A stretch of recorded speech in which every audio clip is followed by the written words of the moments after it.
Well, Winter Storm Fern couldn't put a damper on the walleye weekend as Matt Melzak joins us. 5 of 6 points this weekend. Yeah, you know what? Let's bring on some more winter storms, huh? Fern, what do we got? Vern next, or what are we doing with these names? But yes, we need Gordy if you're gonna have a real hockey storm. Yeah, let's go with Gordy. Well, you know what? We had Fern, so next up would be G. Yeah. We could probably do Gordy next up. It'd be a lot of fun, but it's worked out for Toledo. A great weekend.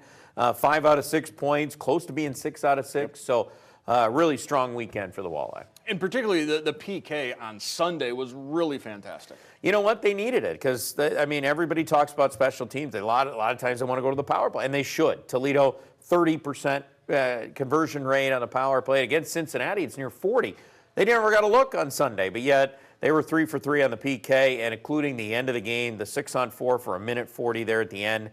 Where Cincinnati really only had one good scoring opportunity. That's well done by the PK unit. They've been very strong at home. They're near 90% at home on the PK rate. So it's been on the road where it struggled for Chaz Redekop's group, but you know what? They got it done when it mattered there on Sunday when they needed to get a win. It's easy to dwell on the stars. Brandon Hawkins, another good weekend. Same for Riley McCourt, Mitchell Lewandowski. Tanner Dickinson is starting to emerge in that group as well. A 2-goal game on Sunday for the Perrysburg Natives. He's up to 13 goals on the year, producing a lot from that center spot. And, you know, I mean, he was looking to shoot on Sunday, and it really showcased itself nicely for those couple of goals.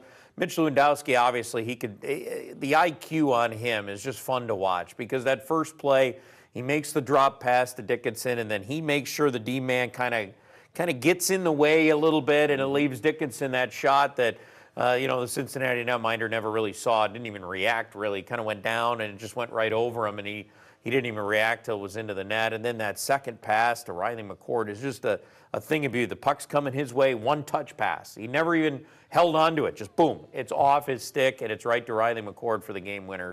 Hockey Heritage Weekend. You're wearing the Toledo Hockey Hall of Fame quarter zip. We talked a little bit last about Williamson and Andrew Rankin, and we talked about Shane Birchback. Also should talk about Gordy Cowan and Mike Greeter. First off, Gordy Cowan, 93 years young. We should all be that spry at 93. I'll tell you what, did you hear his speech on Saturday? How good was that? I mean, it was fun to just listen to him and get a chance to meet him a little bit. And what an elite player back in the day for the Toledo Mercury. Obviously long before you and I were around, Mark, and a lot of Toledo hockey fans that never got a chance to see Gordy Cowan play.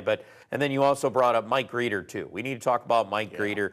I mean, what an elite physical force. I mean, think about it. The guy signed on with Philadelphia back in the 70s to 80s, the Broad Street Bullies. I mean, he fit what they were. And was helmetless. And yes, an intimidating player, helmetless, and a guy who had a great career for the Toledo Gold Diggers, mostly as a D-man. The cool thing was he's a guy who stuck around Toledo after, and he became a pillar for local hockey here, working at Tam O'Shanter, helping Northview and then St. Francis kind of build those, keep those programs in Northview's case, and get St. Francis' program way up there.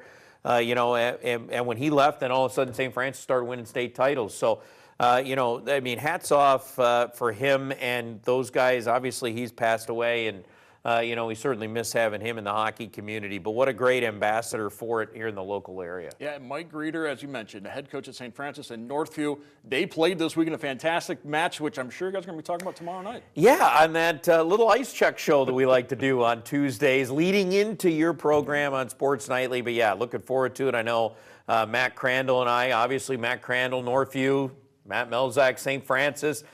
I've had a little bit of the bragging rights here lately. We won't bring that up on the show, but we're definitely going to talk about that game and more. All right, looking forward to that tomorrow night. Ice Check, 10 p.m. right here on BCSN. Of course, Walleye on the road next weekend, but one game at home next week. Yeah, Saturday night, the return visit after going to Kalamazoo.